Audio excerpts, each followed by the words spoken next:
I'm not angry, but I do hate you. I'm speaking to somebody, listen. A lot of y'all already know this, but I do identify as Christian. And I think the biggest difficulty I had while growing up and all the torments I was subjected to was the concept of forgiveness, right? Because that's consistently ingrained into us as Christians. Like, oh, you need to forgive, turn the other cheek, you need to forgive. I also have ASD, and I think this correlates into why I did so much introspection to the concept of forgiveness. I'm also in therapy. All my family fucked me up real bad. But even referencing Jeanette McCurdy's book and how when she was in therapy, she consistently kept trying to work on a way to forgive her mother for all the things she had done. And the therapist looked at her and said, why do we have to work on a way to forgive? What if you don't have to have this pathway of forgiveness, right? And I had a eureka moment in the last few months of, I don't need to forgive you. Forgiveness is for God, all right? That is why Jesus came and died on the cross. For your sins to be forgiven. They'll forgive you. I don't have to.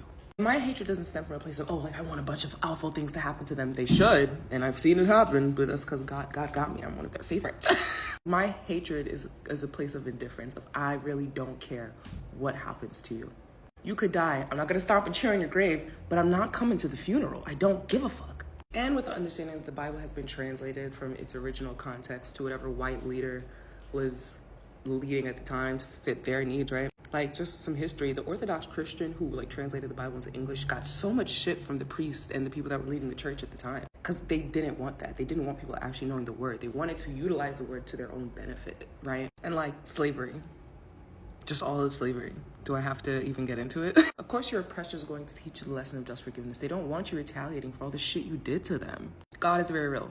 The Bible is a great reference, and I read it and take it with the seriousness, still understanding, like I said beforehand, the history, context that goes within it. But God never looked at people, the meek, getting hurt and abused consistently, and looked at them and said, turn the other cheek. They said, no, vengeance shall be mine.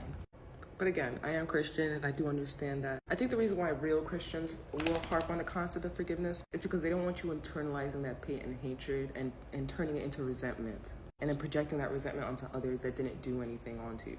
But I'm a large believer, and I've been since a child a large believer of the concept of you should never make the next person pay for what the last person did to you. But also learn from your mistakes, right? Use pattern recognition, the ASD talking, to acknowledge that maybe the situation might be close to this next situation with a different person so that way you're not found in the same predicament, right? But I do not forgive people who blatantly and intentionally try to belittle me, disrespect me, hurt me, stop me on the pathway that I've had when I did nothing to them to be a genuine person. No, I don't forgive you.